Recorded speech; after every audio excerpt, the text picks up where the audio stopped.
இஸ்ரேலுக்கும் ஹமாஸுக்கும் இடையில் ஏற்பட்டுள்ள தற்காலிக போர் நிறுத்தம் தொடரும் நிலையில் பணை கைதிகள் பரிமாற்றம் இன்று நடைபெறவுள்ளது. இதேவேளை அமெரிக்க ஜனாதிபதி டொனால்ட் ட்ரம்ப் காசா போர் முடிவுக்கு வந்தது என அறிவித்துள்ளார். காசாவில் ஹமாஸ் அமைப்பினால் தடுத்து வைக்கப்பட்டுள்ள 20 இஸ்ரேலிய பணைய கைதிகளுக்கு பதிலாக இஸ்ரேலிய சிறைகளில் உள்ள சுமார் 2000 பாலஸ்தீன கைதிகள் பரிமாற்றம் செய்யப்பட உள்ளனர். இந்த 2000 பாலஸ்தீன கைதிகளில் காசாவிலிருந்து கைது செய்யப்பட்ட சுமார் 1700 பேர் பலாத்காரமாக காணாமல் ஆக்கப்பட்டவர்களாக ஐநா கருதுகிறது.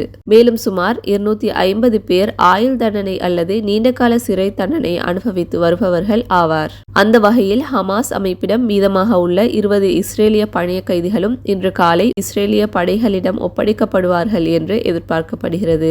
அத்துடன் 2023 அக்டோபர் 7 தாக்குதலின் போது கொல்லப்பட்ட நூற்றுக்கணக்கான பணைய கைதிகளின் உடல்களும் இன்று ஒப்படைக்கப்படலாம் என தகவல்கள் தெரிவிக்கின்றன.